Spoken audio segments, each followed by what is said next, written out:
Hi guys, ഇന്ന് മാങ്ങ കൊണ്ടുള്ള ഒരു ഐറ്റമാണ്. എന്താ ഇവിടെ എന്നും മാങ്ങ കൊണ്ട് വരുന്നതെന്ന് വിചാരിക്കില്ല. എൻ്റെ കയ്യിൽ ആകെ 2 മാങ്ങകൾ. ആ മാങ്ങ കഴിയുന്നോളം എന്തെങ്കിലുമൊക്കെ ചെയ്യണമല്ലോ.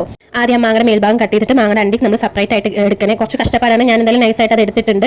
അതിന്റെ പൾപ്പിക്ക് കുൽഫി ആഡ് ചെയ്തിട്ട് നന്നായിട്ട് മിക്സ് ചെയ്ത് കൊടുക്കണം. ഇതിലേക്ക് വേണമെങ്കിൽ നമുക്ക് മിൽക്ക് മേഡോ ഹണിയോ പഞ്ചസാരയോ അങ്ങനെ നമുക്ക് ഇഷ്ടപ്പെട്ടത് നമുക്ക് ആഡ് ചെയ്ത് കൊടുക്കാം കേട്ടോ. എൻ്റെ കയ്യിൽ ഞാൻ വീട്ടിൽ നിന്ന് കുറച്ച് ബദാം പിസ്തയൊക്കെ എടുത്തിട്ടുണ്ടായിരുന്നു. ഞാൻ അതിന് കുറച്ച് എന്ത് കട്ടി ചെറുതാക്കി അരിഞ്ഞിട്ട് മാംഗോയും കുൽഫി മിക്സ് ചെയ്ത് വെച്ചിട്ടുണ്ടാവല്ലോ, അതിലേക്ക് ഞാൻ ഇതും കൂടി ആഡ് ചെയ്ത് കൊടുത്തു കേട്ടോ. എന്നിട്ട് ഈ മിക്സ് ഉണ്ടല്ലോ നമ്മൾ മാങ്ങയുടെ ഇതിലേക്ക് ഒഴിച്ച് കൊടുത്തിട്ട് അടച്ച് വെച്ചിട്ട് ഫ്രീസ് ചെയ്യാൻ വെക്കണം. ഒരു ഈവനിങ് വെച്ചിട്ട് ഞാൻ പിറ്റേ രാവിലെ കേട്ടോ എടുത്തത്.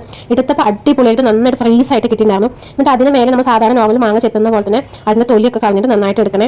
ഫസ്റ്റ് ഇങ്ങനെ എടുക്കുമ്പോൾ കുറച്ച് കഷ്ടപ്പാടുണ്ടായിരുന്നു. ഭയങ്കര ഫ്രീസൊക്കെ ആയിട്ട് കൈ നല്ല തണുക്കുണ്ടായിരുന്നു. പിന്നെ ബാക്കിൽ നിന്ന് അതിന്റെ തൊലി എടുക്കാൻ തുടങ്ങിയപ്പോൾ അത് കുറച്ച് ഈസി ആയിട്ട് തോന്നിയിട്ട് എനിക്ക് അങ്ങനെയാണെങ്കിൽ പെട്ടെന്ന് കിട്ടുന്നുണ്ടായിരുന്നു. എന്നിട്ട് അതിന് സ്ലൈസ് ചെയ്ത് കൊടുക്കണം. സ്ലൈസ് ചെയ്ത് കൈ നന്നായിട്ട് മരവിക്കുന്നുണ്ടായിരുന്നു. പക്ഷേ സ്ലൈസ് ചെയ്ത് കിട്ടിയപ്പോൾ എൻ്റെ മോനെ കാണാൻ എന്ത് ഭംഗിയാണെന്ന് അറിയോ. അതിൻ്റെ ഉള്ളിൽ മറ്റേ ഐസ്ക്രീമൊക്കെ നടുവിൽ വന്നിട്ട് ആ മാങ്ങയുടെ ഷേപ്പൊക്കെ കാണാൻ നല്ല ഭംഗിയുണ്ടായിരുന്നു. കഴിച്ചപ്പോൾ ടേസ്റ്റോ അതിലും ഗംഭീരം. എനിക്ക് ഭയങ്കര ഇഷ്ടമായി. ഒരു വട്ടങ്ങൾ നിങ്ങൾ ഇങ്ങനെ ട്രൈ ചെയ്ത് നോക്കിയേ പറ്റത്തുള്ളൂ. കാരണം അത്ര ടേസ്റ്റ് എനിക്ക് ഭയങ്കര ഇഷ്ടമായി.